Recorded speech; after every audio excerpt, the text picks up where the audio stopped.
हुंडाव सर्पणी काल को मैंने अपनी आंखों से देखा है। और महाराज श्री विनम्र सागर जी महाराज, आप भी तो मेरे आगे ही खड़े होकर इस पूरे वर्तमान हुंडाव सर्पणी काल के प्रथमान योग की सभी कथाओं को देख रहे थे।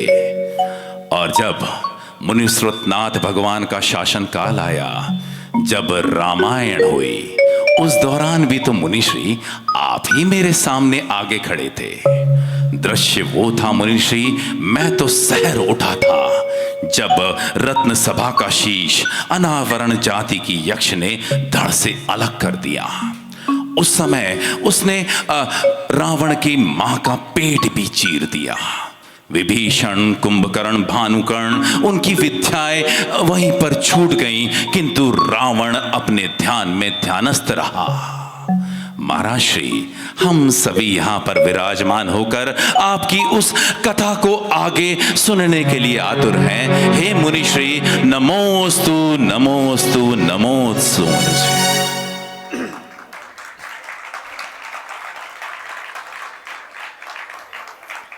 तज्जयति परम ज्योति समम समस्तैरनंत पर्यायै दर्पण तल्लिव सकला प्रतिफलति पदार्थ मालिका यत्र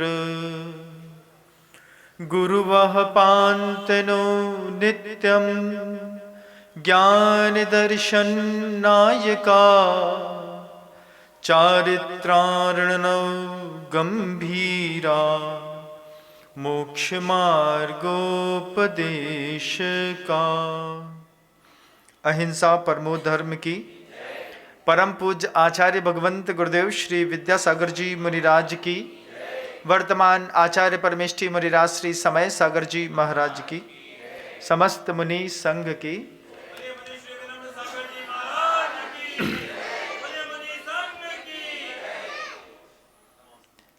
दुनिया में कुछ भी प्राप्त करना हो, उसके लिए पूर्व भव का पुण्य भी चाहिए पड़ता है। और रावण, जिसने हजारों महाविद्याएं, जो विद्याओं की 10,000 करोड़ आवर्तियां देनी थी, उस 10,000 करोड़ का जाप किए बिना ही अगर कोई जीवन में साधना के अंतिम पड़ाव तक पहुंचने से पहले उपसर्ग सह लेता है, तो उपसर्ग उसकी साधना को गति प्रदान करते हुए पूर्व में ही विद्याएं सिद्ध करा देता है। रावण को जब विद्याएं सिद्ध हो गईं, रावण ने देखा कि हजारों विद्याएं सामने खड़ी हुई हैं और भानुकर्ण के साथ विभीषण को सिर्फ 5-5 विद्याएं ही सिद्ध हो पाई। एक छोटा सा दोष मन के अंदर लगा, अंदर जाप करते वक्त जो मोह बुद्धि पैदा हो गई, मुग्धता पैदा हो गई कि मेरे पिता का इसने सिर काट दिया है, माँ को पेट में तलवार डाल दी है, ये कैसा बीभत्स कृत्य कर रहा है। लेकिन विभीषण और कुंभकर्ण को तो सिर्फ माता पिता ही दिखाई दे रहे थे। दशानन के सामने तो विभीषण और कुंभकर्ण के शीर्ण काटने का भी दृश्य दिखाई दिया, लेकिन रावण बिल्कुल ध्यानस्थ बैठा था। क्या धैर्य होगा उसका। केवली भगवान ने अपने शब्दों में कहा है कि रावण ने जिस धैर्यता गंभीरता के साथ उस समय ध्यान योग को स्थापित किया, अगर ऐसा ध्यान वह साधु बन के करता तो उसको मोक्ष की प्राप्ति हो जाती। कितनी बड़ी बात थी कि मोक्ष की प्राप्ति हो जाती बंधुओं। इतना गहरा ध्यान, जितना गहरा ध्यान एक साधु लगा सकता था, एक गृहस्थ ने लगाया। फलस्वरूप विद्याएं मिली। विद्या मिलने के बाद अनावृत जाति का जो जम्बूद्वीप का सबसे बड़ा यक्ष है, उसने रावण की पूजा करी, प्रशंसा करी, और प्रशंसा करने के बाद रावण को आश्वस्त किया कि मैंने जो तुम्हारे ऊपर उपसर्ग किए हैं, वह उपसर्ग तुम्हारे लिए उपसर्ग साबित नहीं हुए। एक बार गुरु जी ने कही थी ये बात, किसी को दी गई सजा किसी को सजा देती है। क्या बोला मैंने? किसी को दी गई सजा किसी को सजा देती है, वो और चमक जाता है, सहज जाता है। अनावृत जाति के यक्ष ने रावण, विभीषण और कुंभकर्ण के ऊपर जो सजा देने का पुरुषार्थ किया, उससे वक्त से पहले ही रावण, भानुकर्ण और विभीषण तीनों के तीनों सज करके तैयार हो गए। आपके जीवन में भी ऐसा होता होगा।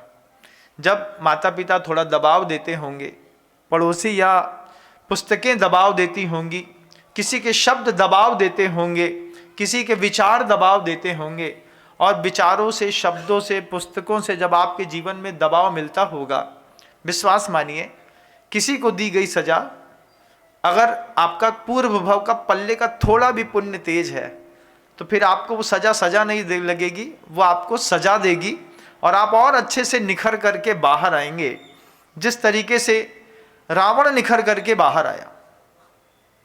रावण ने देखा बहुत सारी विद्याएं साथ में सामने खड़ी हैं, जिसमें निर्माणी विद्या थी, हस्तकुंभी विद्या थी, यक्षिणी विद्या थी।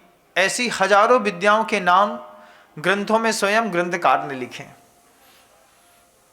रावण ने निर्माणी विद्या का सहारा लेकर के स्वयं प्रभ नाम का एक बहुत बड़ा विस्तृत नगर बसाया। जमीने भूभाग बहुत बड़ा था, और सोचिए, जिन धर्म की बात यहां पर धरती पर बैठ करके सुन रहे हैं, लेकिन यह घटना विद्याधर के लोक पर, वहां पर जिन धर्म की प्रभावना के साथ घट रही थी। कहां से कहां तक है जिन धर्म, आप स्वयं एक बार विचारों में, गहराई में जाकर के देखिएगा। यहाँ पर मंदिर हैं, जिनालय हैं, यहाँ पर भी मंदिरों के साथ पुजारी हैं, लेकिन विद्याधर की कॉलोनियों में, हमारे यहाँ ईंट मिट्टी मकान पत्थर के बने हुए हैं, वहाँ स्वर्ण के, रजत के ऐसे मंदिर ठोस ठोस जो बने हैं, वहाँ पर जब प्रभु की कोई पूजा करता होगा, उसके सम्यक दर्शन में क्या गजब तरीके की विशुद्ध स्थान बढ़ते होंगे। आज हम किसी मंदिर में प्रवेश करते हैं, हम देखते हैं सामने बहुत सारे जूते चप्पल रखे हैं, सामने पता चला रोड से लगा हुआ मंदिर है, तो सामने कोई मैला पड़ा हुआ है। लेकिन उन विद्याधर की कॉलोनियों में मंदिर के बाहर का पूरा भाग स्फटिक मणि का डाला गया। नीचे से जल का प्रवाह, ऊपर से स्फटिक मणि, सामने वाले को भ्रम पैदा करता कि जल है कि थल है।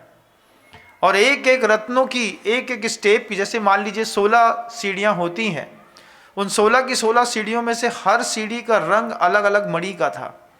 घर के अंदर भी इस विज्ञान को, वास्तु विज्ञान को, आप लोगों को तो पता होगा, बहुत दिमागदार हैं, फिर भी बताता हूँ कि सीढ़ियाँ कभी भी सम संख्या में नहीं रखी जाती। कहीं पर भी किसी भी घर में चढ़ने की सीढ़ियाँ हमेशा विषम संख्या में ही रखी जाती हैं। 11, 9, 7, 13, 17, ऐसी 15, इन विषम संख्या वाली सीढ़ियाँ ही वास्तुशास्त्र का नियम से आदमी को ऊपर पहुँचाने में निमित्त बनती हैं। अब आप बोलेंगे महाराज जी नई नई तरीके की बातें बोलते हैं। मैं नई नई तरीके की बातें नहीं बोलता हूँ, तो मैं तो बस जिस विज्ञान को थोड़ा बहुत जानता हूँ वो बोलता हूँ।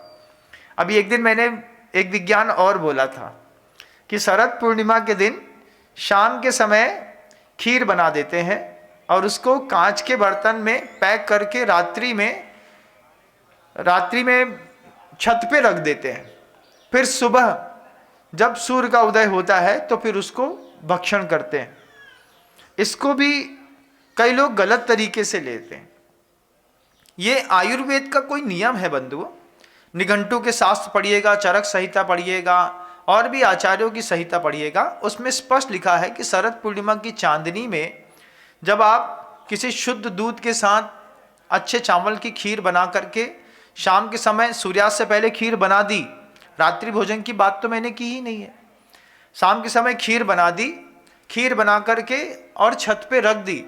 रात भर उस छत में रखी हुई खीर में चंद्रमा की किरणों के प्रभाव से वह खीर भावित होती है और सुबह सूर्योदय के बाद जब आप अपने कर्तव्यों में लगते हैं तो सुबह जैसे हलवा खाते हैं, ऐसे सूर्योदय की तीव्र रश्मियां बढ़ने से पहले जब उस खीर का भक्षण किया जाता है, उससे शरीर की दाह दूर होती है।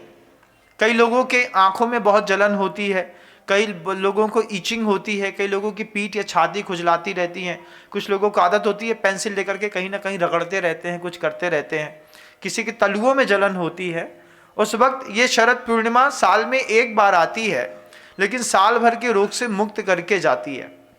अब इस बात को अगर मैं बोलूं और कोई अगर मान लो इस पर तंज कसे कि महाराज जी कहाँ से बातें लेकर के आते हैं, तो उन लोगों को भी मैं कहना चाहता हूँ कि ये आयुर्वेद का विज्ञान है। इस आयुर्वेद के विज्ञान को धैर्यपूर्वक आप देख लें।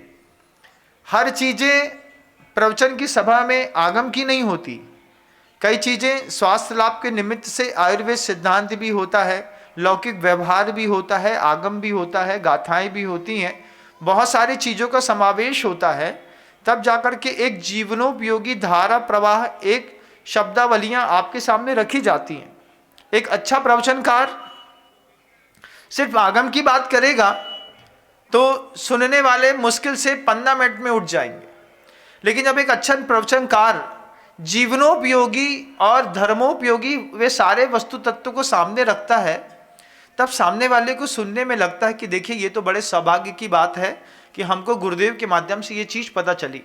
इसको आप अन्यथा ना लें, लेकिन इस बात को समझने की कोशिश करें कि आयुर्वेद के सिद्धांत जितने भी पूर्व में वैद्य हुए हैं उनके द्वारा प्रायोगिक हैं। आप बताइए मुझे, जैन शासन में गोबर और गोमूत्र भक्ष्य तो है नहीं, लेकिन आप पंचगव्य का प्रयोग तो करते होंगे। गोमूत्र चाहे किसी का भी हो और गोबर हो, ये दोनों चीज़ें विष्टा के अंतर्गत आती हैं। व्रती इसका भक्षण नहीं करते, व्रती इसको नहीं खाते, नहीं लगा सकते, कुछ नहीं कर सकते, लेकिन आप लोग तो करते हैं ना। अब यही बात कल्याणकारक ग्रंथ में मान लीजिए लिखी है आचार्य उग्रसेन स्वामी के द्वारा, और आचार्य उग्रसेन स्वामी ने इस बात को, जो दिगंबर मणिराज थे, आचार्य परमेष्ठी थे, उन्होंने इसको लिखी है इस बात को, तो क्या हम इस बात को नकार सकते हैं?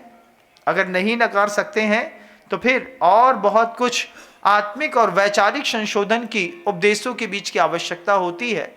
अचानक ही किसी के बारे में कुछ भी ऐसा बोलना, ये सभी को बहुत अच्छी बात नहीं होती है। क्योंकि मुझे कोई बात सुनाई दी गई तो मैं उस बात को आपके सामने रख देता हूँ। इसको कसाई के साथ मत मानिएगा, मैं बिल्कुल सहज में बोल रहा हूँ कि ये चीज़ें आयुर्वेदिक के सिद्धांत तक आपको बताए जाते हैं तो आपके जीवन में लाभ मिलता है। अपनी बात पे आता हूँ।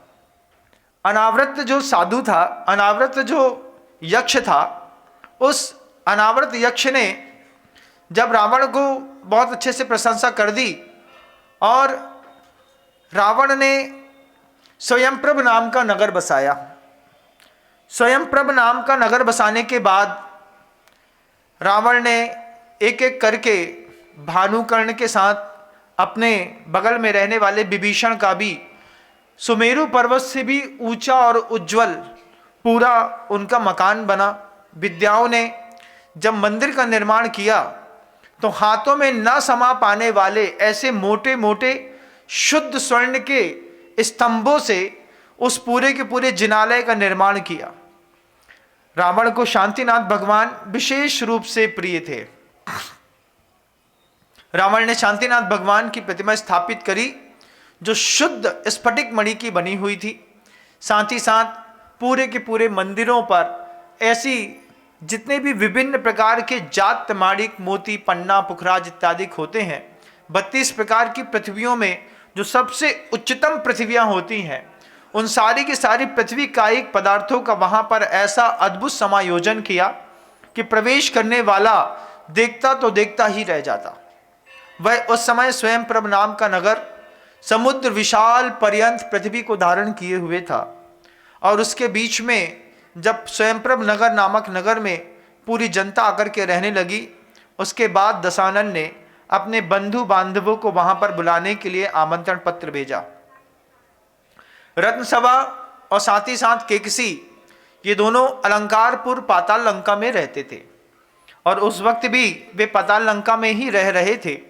अनावर्त यक्ष ने तो सिर्फ विद्या के माध्यम से रत्नसभा और केकसी के मारने के जो उपक्रम दिखाए थे, वे विद्या सिद्ध होने के साथ ही सब झूठे सिद्ध हो गए। रत्नसभा और केकसी जब उनको पता चला कि दशानन को 10,000 करोड़ आवृत्ति वाला 16 अक्षरों का जो मंत्र है वो कुछ ही समय में सिद्ध हो गया है और बहुत सारी विद्याएं उसको एक साथ सिद्ध हो गई हैं, तो रत्न सभा और केकसी के पास जब दशानन का आमंत्रण पत्र पहुंचा, दोनों को अपने पुत्र से मिलने की बहुत इच्छा हुई। दोनों रथ में सवार होकर के चलते हैं तो पंच संगम नामक क्षेत्र पर बहुत दुख के साथ शत्रुओं से भयभीत होकर के रत्न सभा और साथ ही साथ केकसी को अपनी रात गुजारनी पड़ी। पूरी रात डरते डरते इन दोनों ने अपनी रात गुजारी और सुबह आकर के जब पहली बार दशानन, विभीषण और साथ ही साथ कुंभकर्ण को देखा तो रथ सभा और केकसी इन दोनों के शरीर से रोमांच निकल आए। रोमांच कैसे निकलते हैं? ठंडी का दिन हो और कोई आपको बिल्कुल ठंडा पानी का एक हाथ धीरे से आपके हाथ में या पैर में या पीठ में फेर दे, तो फेरने पर रोम छिद्र जैसे एक एक खड़े हो जाते हैं। उसमें जब आप कभी कंघी को पास से ले जाते हैं तो एक एक बाल ऊपर नीचे होता है। ऐसा बिल्कुल रोमांच निकल आया रत्न सभा का और साथ ही साथ केकसी का, और कांपते हुए हाथों से रत्न सभा ने अपने पुत्र दशानन का चेहरा पकड़ा। माता ने विभीषण को छुआ और उसका मस्तक सूंघा। मस्तक सूंघ करके माता केकसी ने दोनों को शुभाशीर्वाद प्रदान किया। रत्न सभा अभी भी दशानन को देख करके हाथ को छू करके कांप रहे थे और कांपते हुए दशानन के पूरे शरीर में रत्न सभा ने हाथ फेर करके ये देखने की कोशिश करी कि विद्या की सिद्धि के वक्त किसी प्रकार की शारीरिक क्षति तो नहीं हुई। उस वक्त जब सभी लोग धीरे धीरे करके आने लगे, फिर राजसभा लगी। राजसभा में सभी जितने भी श्रेष्ठी वर्ग थे सारे विद्याधर एक साथ बैठे।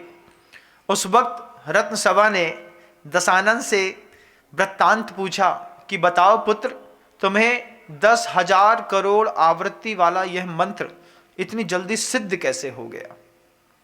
दशानन ने पूरा वृत्तांत सुनाया, किस तरीके से मैं जंगल में पहुंचा। अजगर की श्वासों की ध्वनि से जंगल के पेड़ लगातार जल रहे थे, उसके बीच में हमने बैठ कर के साधना शुरू की। अनावृत यक्ष का आना, फिर उसकी स्त्रियों का ताड़ित करना, पहले मान मिलना, फिर सम्मान मिलना, फिर बाद में अपमान मिलना, और उस पर अपनी स्थिरता बनाए रखना, पूर्व भाव का पुण्य और ध्यान की एकाग्रता, वैराग्य की शक्ति, तत्व का विज्ञान, कितनी सारी चीजों पर रावण ने अपने पिता रत्न सभा और केकसी के समक्ष, पूरे बांधवों के समक्ष बैठ करके चर्चा करी।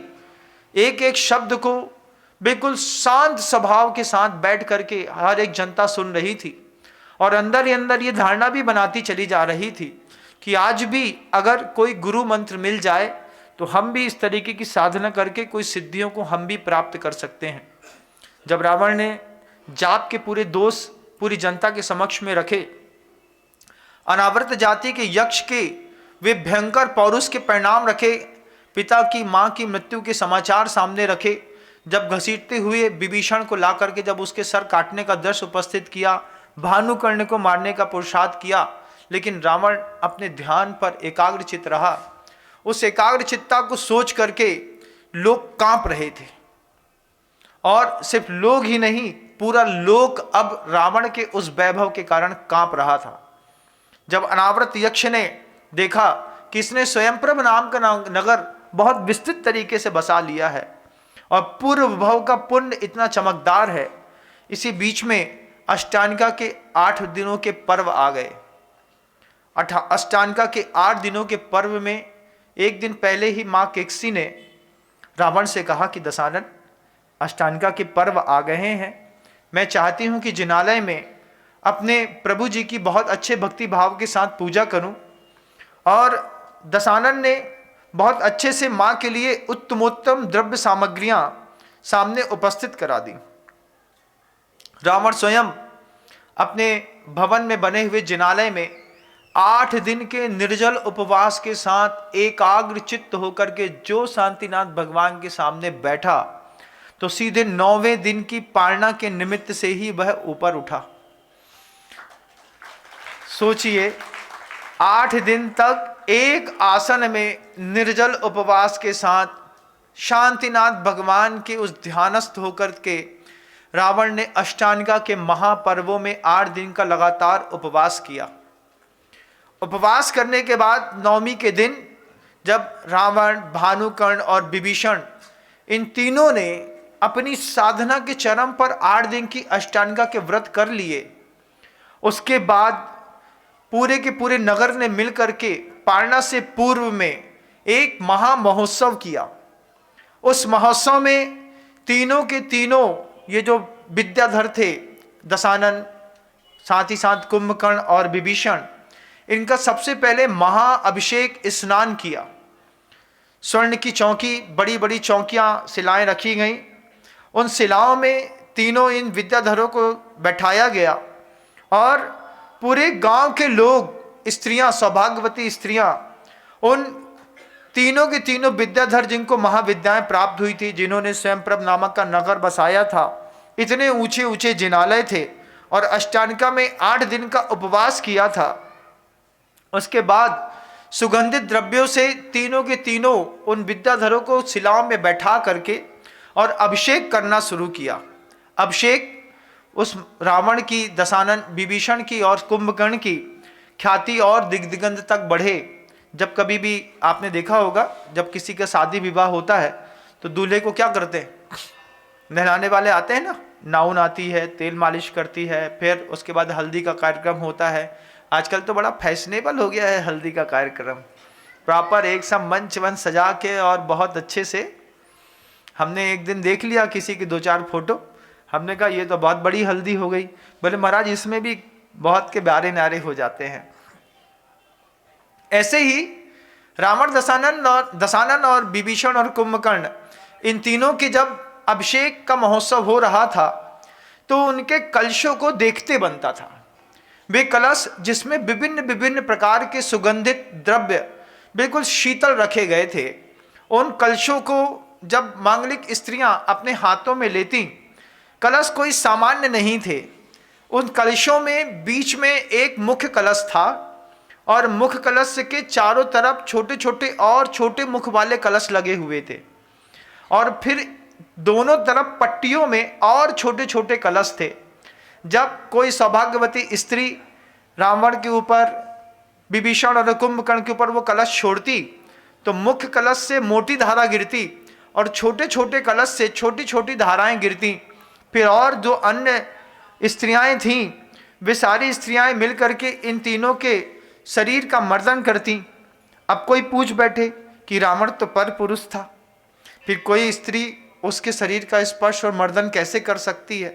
तो ठीक वैसे ही जैसे घर के अंदर जब दूल्हा आता है तो दूल्हों को घर के अंदर की भाभी भी हल्दी लगा देती है, माँ भी हल्दी लगा देती है, बहन भी हल्दी लगा देती है। हर तरफ से वासना की दृष्टि से किसी का स्पर्श नहीं होता है। कई बार प्रेम से अभिभूत होकर के भी हम किसी का स्पर्श करते हैं और उससे सामने वाले को सुख प्रदान करते हैं। चूंकि पूरे के पूरे स्वयंप्रभ नगर के ऊपर बसा करके रावण ने इतना उपकार किया था, तो हर स्त्री आती, उस कलश में विभिन्न विभिन्न प्रकार के द्रव्य भरे रहते, माथे से डालती, धाराएं एक सिर से गिरती, फिर कुछ कंधे से गिरती, कुछ जंघा पर गिरती। उस कलश की आकृति ही अपने आप में बहुत अद्भुत थी और कलश कुछ रत्न के बने थे, कुछ स्वर्ण के बने थे, कुछ रजत के बने हुए थे। जब उसमें से धारा गिरती तो यक्ष जाति के जितने देव थे वो तुरही बजा करके आकाश मंडल पर रावण के इस वैभव की अनुशंसा करते हुए लगातार नगाड़े बजा रहे थे। ये दृश्य ऐसा उपस्थित लग रहा था जैसे किसी तीर्थंकर का पंच कल्याणक महोत्सव ही मनाया जा रहा हो। उसका पुण्य रावण का देखने लायक, उसका वैभव देखने लायक, उसके प्रति लोगों का समर्पण देखने लायक, रावण की अपने माता पिता की भक्ति देखने लायक और साथ ही साथ पूरा का पूरा स्वयंप्रभ नगर ऐसा अद्भुत और देखने लायक हम कल्पना भी नहीं कर सकते हैं। रावण का पुण्य, रावण की तपस्या, रावण का ध्यान, रावण का प्रेम अपने आप में अद्भुत था। लोग जो रावण को राक्षस कहते हैं तो राक्षस वंशी हैं, जैसे वानर वंशी हैं। जैसे अन्य मतों में प्रभु श्री हनुमान जी को लोग वानर का रूप दिखाते हैं, ठीक ही जैन शासन में ऐसे ही प्रभु श्री हनुमान जी को यहाँ पर कामदेव की संज्ञा दी गई है। उनका वंश का नाम था, हनुमान जी जिस वंश में पैदा हुए वो वानर वंशी थे। तो वानर वंशी न कह करके भ्रमवशात कई लोगों ने इनको वानर का रूप देख लिया, जबकि जैन शासन प्रभु हनुमान जी को कामदेव के रूप में स्थापित मानता हुआ। आप जब मांगी तुंगी गिरी जाएंगे तो आप वहां पर देखेंगे कि उनकी पीठ की मुद्रा के आपको दर्शन होते हैं। ऐसे ही यह विद्याधर रावण जो था ये राक्षस वंशी था। इसके वंश का राक्षस जो है वंश का नाम था, ना कि वह राक्षस अपनी क्रियाओं से था। और रक्षा शब्द के साथ ही है जिनका रक्षा करने का विशेष भाव होता है उन्हीं को राक्षस कहते हैं। आज विद्याधर रावण ने अपने उस राक्षस वंश की राक्षस शब्द को सार्थक किया और अपने माता पिता के साथ पूरे के पूरे लोगों की रक्षा के लिए स्वयं प्रभ नाम का नगर बसाया। बहुत दिनों के बाद रत्नसभा और केकसी ने अपने पद से च्युत हुए स्थान से हट करके अपने विशेष पुत्र के द्वारा प्राप्त हुई उपलब्धियों को भोग करके अपने आप में हृदय में बड़ी संतुष्टि हुई। उस केकसी को रत्नसभा भी कुछ सोच रहे थे और सोचते सोचते रत्नसभा को मूर्छा आ गई। रत्नसभा सोच रहे थे कि मेरा पुत्र का वैभव कितना अद्भुत है। रत्नसभा ने जैसे ही मूर्छा टूटी उठ करके उस रावण, विभीषण और कुंभकर्ण को विशेष प्रकार के द्रव्यों के साथ उपटन लगाना शुरू किया। उपटन भी एक सौभाग्य की, मंगलाचार की और प्रेम प्रदर्शन की प्रक्रिया होती है। आप यहाँ जैसे हल्दी और इसका लगा देते हैं, उसमें विशेष प्रकार के और सुगंधित द्रव्य डाले जाते हैं। इलायची का पाउडर डाला जाता है, थोड़ा सा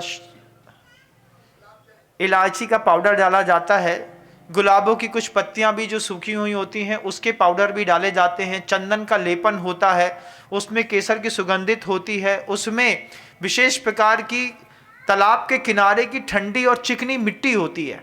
चिकनी मिट्टी तालाब के किनारे की ठंडी देखी है ना, देखी होगी आप। माँ बहनें तो बालों में लगाने के लिए उसका उपयोग करते होंगे काली मिट्टी को। वो बिल्कुल चिकनी मिट्टी होती है जो तालाब के तल पर नीचे रहती है और नीचे रहने के बाद वो ऑटोमेटिकली अपने आप में पूरी छन जाती है। और छनने के बाद जब तालाब का पानी सूख जाता है तो उसमें ऐसी पपड़ियाँ जैसी निकली रहती है ना, कभी देखिएगा, देखा हो तो। वो मिट्टी बिल्कुल कुमकुम के जैसी रहती है। वो कुमकुम के जैसी जो मिट्टी होती है उसको उठा करके व्यवस्थित तरीके से घर में रख लिया जाता है। और जब कभी कोई विशेष प्रकार की दाह वाले घाव आपके शरीर पे होते हैं तो उस कुमकुम की जैसी मिट्टी को पानी में घोल करके उसको घाव के ऊपर लगा दिया जाता है। और जो आप लोग बार बार ट्यूब लगाते हैं, उस ट्यूब लगाने से अच्छा मूक माटीकार गुरुदेव श्री विद्यासागर जी मुनिराज ने मूक माटी में भी ये बात लिखी है, 100 रोगों की एक दवा, मिट्टी, पानी और हवा। 3 चीजें अगर आपके जीवन की बिल्कुल पवित्र हैं, आपके पास शुद्ध मिट्टी उपलब्ध है, शुद्ध पानी उपलब्ध है और शुद्ध हवा उपलब्ध है, इन 3 के गुरुदेव हमेशा हिमायती रहे। और विशेष प्रकार के कभी भी कोई रोग होता, गुरुवर ने बहुत अधिकतम समय में मिट्टी का ही प्रयोग किया। उन उपटनों में विशेष प्रकार के तालाबों के नीचे की जो मिट्टियां थीं उसको भी ला करके उसमें सम्मिलित किया गया कि अगर मान लीजिए शरीर में विशेष प्रकार की कोई दाह है तो उस दाह भी इस मिट्टी के माध्यम से मिट सके। जो स्किन डिसीज होती हैं बॉडी के ऊपर, उसके लिए 15 दिन में एक बार मड थेरेपी ली जाती है। आपके यहाँ तो कीचड़ में नहाने की परंपरा नहीं होगी, लेकिन विदेशों में ये चीज़ें बहुत ज़्यादा चलती हैं। आप कभी देखेगा विदेशों में विशेष प्रकार के स्विमिंग पूल होते हैं, उन पूलों में इन्हीं तालाब के नीचे की मिट्टी सूखी हुई निकाल करके उसको प्रॉपर क्रिस्टल क्लियर छान करके उसका एक कीचड़ बना देते हैं और उस कीचड़ को फुला करके बिल्कुल व्यवस्थित रखते हुए फिर बहुत सारे सैलानी उसमें उतरते हैं जिनकी स्किन में लाल कलर करके चित्थे पड़ते हैं। कभी देखा है? सोराइसिस हो जाता है ना, सोराइसिस हो जाने पर लाल कलर के चित्थे पड़ते हैं, फिर उसमें खुजली चलती है, फिर छीलते हैं, खुजाते हैं तो उसमें खून निकल आता है। किसी को मान लीजिए इस तरह की कोई एलर्जिक डिसीज होती है, उस वक्त भी ये तालाब के नीचे की जो मिट्टी होती है बिल्कुल ठंडी मिट्टी होती है, उसको उस स्थान पर, मर्म स्थानों में भी कई बार इस तरीके के रोग हो जाते हैं, कई बार मर्म स्थानों में भी खुजलियां बहुत होती हैं। तो जब मर्म स्थानों में खुजलियां होती हैं, उस पर भी ये मिट्टी लगा करके जब आप उसको 2 घंटे 3 घंटे के लिए छोड़ देते हैं, रात्रि के समय में छोड़ देते हैं, तो वो मिट्टी की एक खासियत होती है कि वो मिट्टी पूरे के पूरे शरीर की दाह और जलन को नष्ट कर देती है। उस उपटन में ये सारे प्रकार के ऐसे विशेष द्रव्य थे। उस उपटन को हाथ में लेते साथ ही ऐसा सुगंध महसूस होता था। और सारी की सारी महिलाएं, रत्न सभा, माँ केकसी ने भी तीनों के तीनों पुत्र को विद्या की प्राप्ति होने पर इस तरीके के पूरे उपटन लगा करके तैयार किया। फिर विशेष प्रकार के आभूषण और वस्त्र से अलंकृत किया।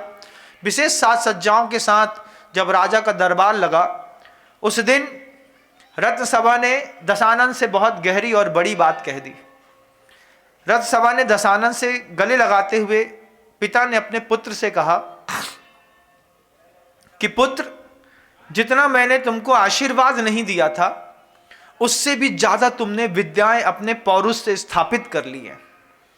और जब एक पिता को कितनी खुशी होती होगी जब जितना पिता सोचे नहीं उससे ज्यादा पुत्र उम्मीद से ज्यादा तरक्की कर जाए। वो भाव उस दिन रत्न सभा के मन के अंदर भी था।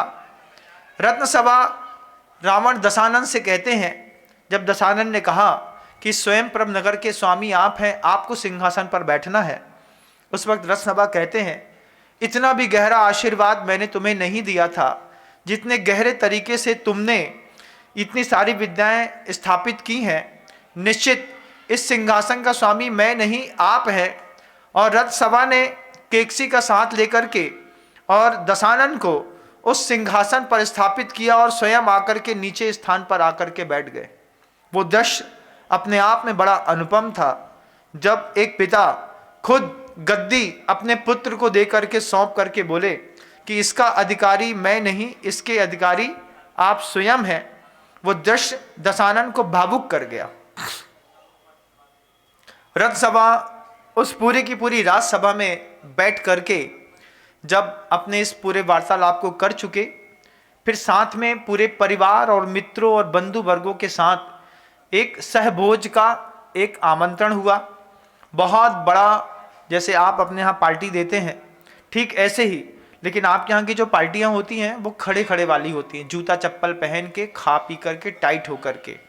लेकिन जब कभी भी इस बात का ध्यान रखिएगा कि भोजन जब भी किया जाता है, सुषुम्ना को नीचे धरती पर स्पर्शित करते हुए जो व्यक्ति भोजन करते हैं, रीढ़ की हड्डी सीधी कर ली, धरती पर पालथी मार करके बैठ गए। पालथी मार करके बैठने पर पुरुष हो या महिला, उनके जो नीचे अधोभाग के मर्म स्थान होते हैं उनमें दबाव पड़ने पर आपकी तिल्ली और आपका जो लीवर है वो विशेष रूप से सक्रिय हो जाता है। तो एक बहुत अच्छी राजसी ठाट वाली पूरी की पूरी एक बैठक बनी। उस बैठक में दशानन, कुंभकर्ण और साथ ही साथ विभीषण के लिए विशेष स्थान बनाए गए, आसन विशेष लगाया गया, चूंकि उनकी देवियां और विद्याएं भी सेवा कर रही थीं। लेकिन तीनों के तीनों ने अपने बंधु वर्गों के बिल्कुल बीच में बैठ करके और अपनी थाली में भोजन करना आनंद से प्रस्तुत किया। जब इन सब का भोजन चल रहा था, उस समय सभी लोग एक ही बात कह रहे थे, इतना ऊंचे होने के बावजूद रावण में कितनी विनम्रता है कि रावण सबके साथ में बीच में बैठ करके भोजन कर रहे हैं। होता है ना आपके यहाँ, जब वो राजस्थानी राजासी थाली लगती है, कैसी लगती है? बढ़िया मुसंद बनी रहती हैं, साफ सुथरे गद्दे रहते हैं, एक चांदी की बड़ी थाली, चांदी का गिलास, चांदी का बहुत अच्छा वो केन, वो सुराहीदार वो रख देते हैं। फिर 4 लोग आते हैं, फिर आपके सामने एक जूस रखेगा, एक हलवा रखेगा, एक आपके सामने कुछ और पदार्थ रखेगा। उस वक्त फीलिंग कैसी आती है बताओ? हमसे बड़ा इस संसार में कोई नहीं है। जब दूसरे का माल खा करके इतनी अच्छी फीलिंग आती है, तो अपना माल खा करके कितनी अच्छी फीलिंग आती होगी, सोचो। है अपना माल घुसता नहीं। लोग बोल रहे हैं कि अपने पैसे से बोले इतना महंगा खा नहीं सकते, दूसरों के खाने का आनंद आता है। लेकिन ऐसा नहीं। आचार्यों ने धन के साथ एक बहुत अच्छा शब्द कहा है। धन, अगर आप ये सोचते हैं कि आप कमा कमा करके घर के अंदर रख लेंगे, आप उस धन को बैंकों में रख लेंगे, लॉकर में रख लेंगे, आप उस धन को बहुत सारी तिजोरियों में सोना के रूप में रख देंगे, तो धन की ये वास्तविक स्थिति है ही नहीं, भले आपने रख के रखा हुआ है। हमने ऐसे परिवार देखे कि जिनके बैंक के लॉकर में किलो से सोना रखा है और उस किलो से रखे हुए सोना को भोगने वाला परिवार में कोई नहीं बचा। लॉकर 20 सालों से पैक है, आज तक लॉकर खुला नहीं, खोलने की किसी की क्षमता भी नहीं। क्यों? जो खोले वो फंसे, कोई खोलना नहीं चाहता। संपत्ति पड़ी है तो पड़ी है, धन एकत्रित करके घर के अंदर गड्डी रख लो, कितनी भी बहुत अच्छी अच्छी रख लो, लेकिन एक सूत्र ध्यान रखना, धन के साथ है एक सूत्र लगता है, तेन भुंजेन तक्तिता, तेन तक्तेन भुंजिता, ऐसा शब्द है कि वो जो धन है उसको त्याग कर करके ही भोगा जाता है। आप कितना भी अच्छा पैसा रखो अपने पास, उस पैसा को रख करके आप पैसे को भोग नहीं पाएंगे। तेन, उस धन को, त्यक्तेन, छोड़ करके, फिर भुंजिता, उसका भोग किया जाता है। तो धन जब कभी भी आप धार्मिक आयतनों में दान देते हैं या फिर अपने रिश्तेदारों में दान देते हैं, तो धन से अंतिम चीज खरीदी जाती है जिसका नाम है यश। धन से शुरुआती माहौल पे सुविधाएं खरीदी जाती हैं, लेकिन सुविधा संपन्न लोगों को कोई देखना पसंद नहीं करता। कितने बड़े बड़े घराने के लोग होंगे, बहुत अच्छा बंगलो होगा, बाहर एक गार्ड रखा है और उस पर भी गनमैन खड़ा कर दिया। आदमी निकलता तो है मोहल्ले से, लेकिन घर के अंदर नहीं घुस सकता। क्यों? क्योंकि ये तेन तख्ती भुंजिता वाली बात नहीं है, वो घर के अंदर धन रखा हुआ है तो सामने गार्डमैन लगा दिया, ये यहाँ पर खड़ा रहेगा। लेकिन जैसे ही आप जब उस धन का दान करते हैं, अंतिम समय में धन की एक जो खरीदने वाली चीज रहती है यश, कहाँ दें कि दे करके हम यश खरीद सकते हैं, मिल सकता है। तो आदमी अच्छे अच्छे स्थानों का चयन करता है, कभी धर्मायतनों का चयन करता है, कभी गौशालाओं का चयन करता है, कभी जीव दया का चयन करता है, शिक्षकालय में जितने भी शिक्षक हैं उनके ऊपर चयन करता है, हॉस्पिटल में चयन करता है। ये उनके स्थान है किसी सदगृहस्थ के कि जहाँ पर मैं धन को दे करके धन से यश खरीद सकूं और यश के माध्यम से उस धन का सही सदुपयोग कर सकूं। जो लोगों के पास धन तो है लेकिन यश नहीं है, उनका धन भी उनको बहुत काटता है बंधु, बहुत काटता है। कितना काटता है इसका एक उदाहरण दिखाता हूं। महाराष्ट्र से ब्रह्मचारी तात्या करीब 450 लोगों का एक पैदल समूह का दल लेकर के रामटेक में आए। हम लोग 2016 में रामटेक में चातुर्मास कर रहे थे और तात्या ने 450 लोगों को लेकर के महाराष्ट्र कुंथलगिरी से चले। वो कुंथलगिरी से रामटेक की यात्रा हुई, करीब 500 किलोमीटर की यात्रा, इससे ऊपर की। उसमें 8-8.5 साल का एक बच्चा भी था। 8.5 साल का बच्चा पूरा पैदल चला। तात्या ने अंतिम दिन ला करके बताया कि महाराज जी, ये बच्चे ने एक भी दिन गाड़ी में नहीं बैठा, किसी भी प्रकार से इसको बोला गाड़ी में तो बोला नहीं, हम गुरु जी के दर्शन पैदल ही करेंगे चाहे कुछ हो जाए। हम कुलभूषण और देशभूषण की नगरी के हैं, जब तक हम अपने देश के कुलभूषण के दर्शन नहीं करेंगे हम गाड़ी में नहीं बैठेंगे। 8.5 साल का बच्चा 550 किलोमीटर की यात्रा में गाड़ी में नहीं बैठा। और जब वह पूरी की पूरी यात्रा बिल्कुल लाइन से चलती थी, सीक्वेंस में, सबके हाथ में बीच बीच में दफ्तियाँ लगी रहती थी जिसमें शराब छोड़ो, मांस छोड़ो, रात्रि भोजन छोड़ो, मुर्गा छोड़ो, अंडा छोड़ो, ऐसे विशेष प्रकार के स्लोगन लिखे रहते थे। वो रात्रि में जिस गांव में रुकते उस गांव में बढ़िया राम जी का कीर्तन करते, महावीर भगवान की स्तुतियां करते, लोगों को प्रेरणा देते। प्रेरणा देने के साथ साथ छोटे छोटे गांव में जाने का मौका मिलता, वहाँ के लोगों की बातें सुनते, जरूरत पड़ती तो लोगों को धन भी देते, स्थितियाँ सुधारते। सोचिए, एक धार्मिक यात्रा अगर आप पैदल निकालते हैं, और संपन्न लोग जब पैदल निकालते हैं यहाँ से लेकर के अपने गुरुदेव के पास तक जाने के लिए, तो रास्ते में वो धार्मिक लोग जहाँ भी रुकते हैं उसका भला करते हुए आगे निकल जाते हैं। जब वो पूरी यात्रा नागपुर पहुंची तो नागपुर के बल्डी से होते हुए पूरा परिवार गांधी चौक से होते हुए उसको रामटेक के लिए निकलना था। तो उस स्थान से निकली तो एक चमचमाती हुई 3-4 सीधे जैगवार आकर के खड़ी हो गई और जैगवार वाले से, जैगवार के अंदर से जो बड़े बड़े सूट बूट वाले लोग निकले, तो उन्होंने नीचे उतर करके यात्रा में जाते हुए, पैदल जाते हुए एक जैसे ड्रेस पहने हुए लोगों से पूछा, आप लोग कहाँ जा रहे हैं? तब लोगों ने कहा कि हम रामटेक जा रहे हैं। फिर उसने पूछा, आ कहाँ से रहे हैं? उन्होंने कहा कुंथलगिरी से आ रहे हैं। फिर उनने पूछा कि रामटेक पैदल क्यों जा रहे हैं? तब उनने कहा कि वहाँ पर हमारे गुरुदेव आचार्य विद्यासागर जी महाराज हैं। फिर उस आदमी को इतनी बड़ी शंका हुई, वो बोलता, ऐसा कौन सा संत है जिसके दर्शन करने के लिए लोग 600 किलोमीटर दूर से पैदल से आ रहे हैं? तब उसको बताया, उसने कहा, उस व्यक्ति के संवाद हैं उस बड़े अमीर आदमी के, मैं इतना बड़ा आदमी हूँ, इतनी बड़ी वल्दियत है मेरे पास, इतनी बड़ी संपत्ति है, लेकिन कोई मेरे लिए खड़ा नहीं होता। मुझसे भी कोई इतने बड़े महान साधु होंगे जिनके लिए 400 450 लोग 600 किलोमीटर दूर से पैदल आ रहे हैं, मुझे उनके दर्शन करने हैं। सोचिए, वो किसी और कास्ट के थे, उन्होंने उस संघ के साथ रामटेक तक वो आए, गुरु जी के दर्शन किए, और गुरु जी के दर्शन करके उनने इस बात को कहा कि भगवान, संपत्ति तो मेरे पास भी बहुत है, लेकिन कोई मेरे लिए सम्मान से खड़ा नहीं होता, और आपके लिए इतना सम्मान है लोगों के दिल में कि लोग 600 किलोमीटर दूर से 450 लोग एक साथ पैदल आए हैं, मैं आज आपको देख करके धन्य हो गया। और उसके बाद इतना ही नहीं बंधुओं, उसके बाद उन्होंने उस रामटेक की अपनी जो वहाँ पर प्रतिभा स्थली चल रही थी, उस प्रतिभा स्थली में 5 कमरे बनवाने के लिए दान नगद दे करके गए, और बोला, आज मेरा जीवन और धन धन्य हो गया।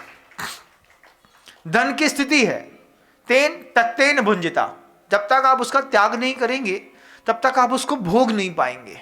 आपके घर के हुए रखा हुआ धन आपके भी किसी काम में आना वाला नहीं है, क्योंकि संस्कृत की दूसरी सूत्री ये भी है कि कृपणो सम द्वितीयो दाता नास्ति, कंजूस के जैसा दुनिया में कोई दूसरा दाता नहीं होता। क्यों? ना खाता है ना खाने देता है, और जब मरता है तो पूरा का पूरा अपने परिवार वालों के लिए छोड़ करके जाता है। बब्बा, उनकी आदतें नहीं थी कबू दान देवे की, बे तो खाल की भी खाल निकाल करके और पैसा अंदर कर ले, बे दान नहीं दे सके। फिर छछोहा पाड़ी जब घर के अंदर होती है तो एक डालडा घी की कंसरिया से 1 किलो सोना निकलो, एक तरफ से चांदी निकली, एक तरफ से पैसा निकले, एक तरफ से सिक्का निकले, और फिर पूरे परिवार के लोग उसका हिस्सा बांट करते हैं। कभी किया है ऐसा हिस्सा बांट? तुम्हारे बब्बा इतने कंजूस ही न रहे हुए हैं कि इतनों माल दे करके जाएं, लेकिन ऐसे भी लोग हमने आंख से देखे हैं कि अर्थी बाद में उठी, पहले भाइयों ने मिलकर के बंटवारा कर लिया। ध्यान रखना बंधुओं, बाप बड़ा ना भैया, पंचम काल में सबसे बड़ा रुपया। जितना धन बढ़ेगा घर के अंदर उतनी विपत्तियां धीरे धीरे धन के साथ आएगी, क्योंकि धन तो आता है लेकिन पुण्य कर्म से नहीं आता। पुण्य से प्राप्त हुई संपत्ति अलग होती है और पाप से अर्जित की हुई संपत्तियां अलग होती हैं।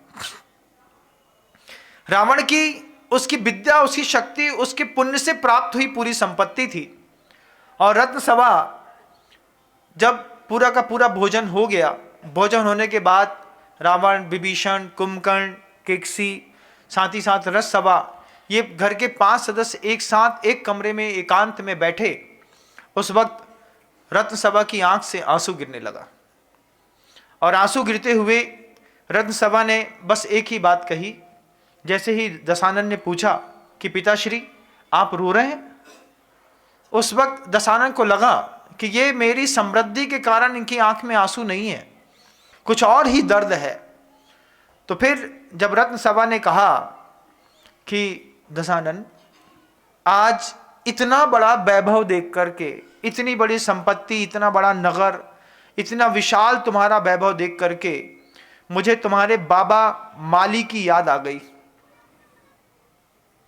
माली का पुत्र था सुमाली, सुमाली का पुत्र था रत्नसभा, रत्नसभा का पुत्र था दशानन, विभीषण और कुंभकर्ण। अब जैसे ही रत्नसभा ने कहा कि आज तुम्हारे बाबा की याद आ गई कि कैसे इंद्र ने अपनी पूरी शक्ति लगा करके और तुम्हारे बाबा का वध किया था, और माली का वध होने के बाद सुमाली को तुम्हारे दादा को भाग करके अलंकारपुर पातालपुर में आकर के रहना पड़ा, वहाँ पर मैं पैदा हुआ और फिर मेरे के बाद तुम पैदा हुए। आज ऐसा लगता है कि उस केवली मुनिराज की वह बात सत्य होगी। जब केवली ने कहा था, जब केवली से जाकर के पूछा था कि ये मेरा लौटा हुआ लंका का राज्य मुझे कब वापिस आएगा, तब उन्होंने कहा था कि जो आधे दिन मात्र में विद्याएं सिद्ध कर लेगा, केकसी और रत्नसभा का जो पहला पुत्र होगा। सुमाली ने पूछा था ये बात कि तुम्हारे पुत्र का जो पुत्र होगा, तब केवली ने कहा था वो लंका को जीत करके वापस लाएगा। जब रत्नसभा ने यह संवाद दशानन से कहा तो दशानन इस संवाद को सुनकर के अचानक उसे याद आया कि लंका मेरे पूर्वजों की है, मुझे लंका विजय करनी है। और लंका विजय करने का भाव लेकर के जैसे ही रावण के मन के अंदर लंका विजय के भाव उठे, भाव उठते के साथ ही रावण का पूरा चेहरा, वैसे ही रावण सूर्य की भानु वाला था, वो तप करके बिल्कुल प्रखर सूर्य के जैसा चमचमाने लगा। शरीर से झारें निकलने लगी और उस झार का प्रभाव जो है विभीषण और कुंभकर्ण के पास भी पड़ने लगा। शरीर से झार निकलती हुई कभी देखी? नहीं देखी होगी, कुछ नहीं देखा तुम लोगों ने, सिर्फ मोबाइल चलाते रहते हो, बैड बॉय। कभी देखो कोई चल करके आता है ना, आते ही साथ कोई पुरुषार्थ करते हुए व्यक्ति के बगल से खड़े हो जाओ, तो खड़े हो जाओगे तो उसके शरीर से धीरे धीरे दाह निकलेगी। गर्मी के दिनों में ज्यादा दाह निकलती है, तब बोलते हैं दूर हटो, तुम्हारी गर्मी लग रही है हमारे सिर के ऊपर। ऐसी गर्मी जो है वो जब दशानन के पूरे शरीर से निकलने लगी तो शरीर से कमरे का ताप बढ़ने लगा, क्योंकि रावण तो था ही विद्याधर।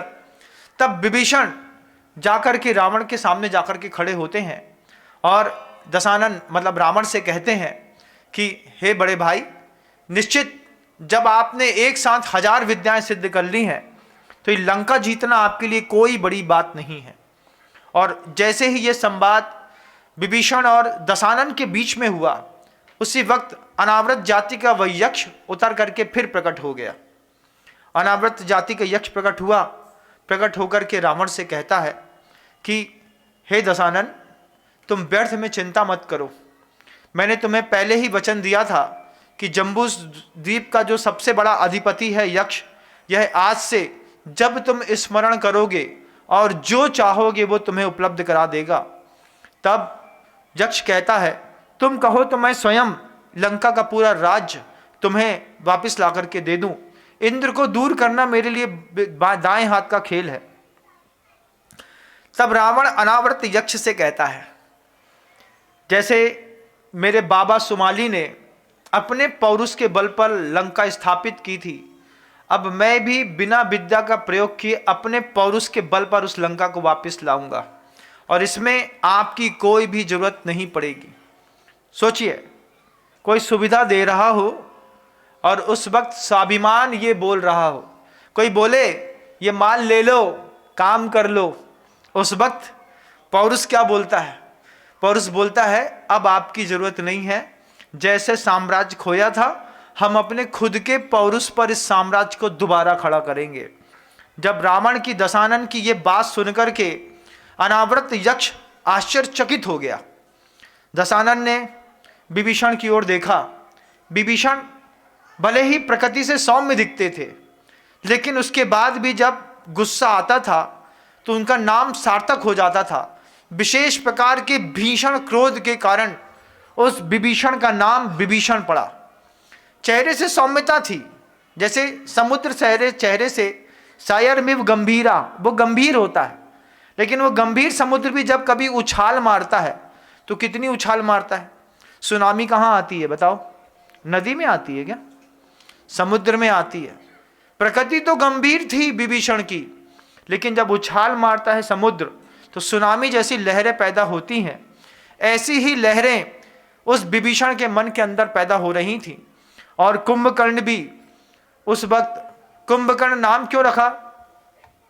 क्योंकि कुंभ के जैसा उसका पेट था ऐसा नहीं, कर्णों में उसकी कुंभता थी। जैसे कुंभ बिल्कुल शीतल होता है, ऐसे ही विभीषण को हमेशा शांत और शीतल शब्द ही अच्छे लगते थे। और ये वही कुंभकर्ण है जो आपके 52 गजा से मोक्ष को प्राप्त किया, जिन्होंने तप करके तपस्या करके रावण के पुत्र इंद्रजीत और उसके साथ ही साथ कुंभकर्ण ने 52 गजा से निर्वाण की प्राप्ति करी। नेमावर का वह पवित्रतम तीर्थ जिसको सिद्धोदय सिद्ध क्षेत्र कहते हैं, गुरुदेव ने रावण के सुत आदि कुमार मुक्ति गए रेवा तटसार, ये जो आप निर्वाण कांड में भाषा पढ़ते हैं, उन्हीं रावण के पुत्र आदि कुमार जो रेवा के तट से मुक्ति को प्राप्त हुए थे, उनकी स्मृति में उनकी जीवंतता को बनाए रखने के लिए बंधुओं गुरुवर ने सिद्धोदय सिद्ध क्षेत्र नेमावर में एक इतने बड़े विशाल जिनालय का निर्माण की प्रेरणा दी। आज कला संस्कृति वैभव शांति साम्राज्य को स्थापित करके वह मंदिर जब पूर्ण तैयार हुआ, आज जिन शासन की सबसे बड़ी शान माना जाने लगा। आज जब कभी भी कोई भी दुनिया में व्यक्ति है, अगर उसने सिद्धोदय सिद्ध क्षेत्र नेमावर के दर्शन नहीं किए, वहां के स्थापित जिन बिंबों को, वास्तुकला को, मंदिर को नहीं देखा, बगल से बहती हुई मां नर्मदा को नहीं देखा, अब आप फिर बोलेंगे महाराज जी नर्मदा भी मां होती है क्या? अब कैसे समझाएं हम आपको कि नर्मदा है, गंगा है, इनको कई जगह मां की संज्ञा दी गई है और गंगा से ऊंची नर्मदा है। जब हम छोटे थे तब तो हम ये सुनते थे, अन्य मतों में ये चलता है। इस बात को आप उस सौंदर्य को देखो तो सही कि गंगा गंगा गंगा की बहुत पवित्रता थी। बोले गंगा नहाएंगे तो फल मिलेगा। जब हम अमरकंटक की तलहटी में, हमारा गांव था छोटा सा और वहां पर रहते थे, बगल में अमरकंटक था। जब कभी मौका मिलता अमरकंटक चले जाते। जब पहली बार पता चला कि गंगा के नहाने पर पाप छलते हैं, लेकिन नर्मदा माँ के तो सिर्फ दर्शन करने मात्र से ही पापों की मुक्ति हो जाती है, तब लगा कि ये वैदिक संप्रदायों में, जैन संप्रदाय में इसको नहीं कहा, लेकिन वैदिक संप्रदायों में माँ गंगा के ज़्यादा नर्मदा के उस पवित्रतम जल की महत्ता मानी गई है। और कहीं ना कहीं तो कोई रिलेशन आप लोगों के संप्रदाय से भी रहा होगा। तभी तो रावण के सुत आदि कुमार मुक्ति गए रेवा तटसार। वो रेवा के तट में बैठ करके मुक्ति को क्यों गए? वो कहीं और से भी मुक्त हो सकते थे, किसी पर्वत से चले जाते, कहीं और चले जाते। जैन शासन में हमेशा अग्नि तत्व की महत्ता रही है, तो हमारे जितने भी तीर्थंकर हैं वह प्रायः करके पर्वतों से मोक्ष को प्राप्त किए। वैदिक संप्रदाय में जल तत्व की मुक्तता रही है, तो वैदिक संप्रदाय के जितने भी मंदिर दिखेंगे, जितने भी तीर्थ स्थान मिलेंगे, प्रायः करके आपको नदियों के किनारे मिलेंगे। ये हमारी और उनके शासन की पद्धतियां अलग अलग रही बंधुओं। जब रत्न सभा के सामने ये बात उपस्थित हुई, जब दशानन से कहा कि अब तुम्हें लंका विजय करनी है, तो तीनों के तीनों रावण, रावण के साथ कुंभकर्ण और कुंभकर्ण के साथ ही साथ विभीषण, ये तीनों पुनः किसी विशेष प्रकार की विद्या को सिद्ध करने के लिए ध्यानस्थ हो गए। उसके बाद क्या हुआ, इस संवाद को कल करेंगे। शब्दों को विराम देते हैं। गुरुदेव श्री विद्यासागर जी महाराज श्री जी की जय। जा वाणी के ज्ञान से सूझे लोकालोक, सो वाणी मस्तक नमु सदा देथु धो। हे जिनवाणी भारती तोहे जपो दिन रैन, जो तेरी शरणा गहे सो पावे सुख चैन।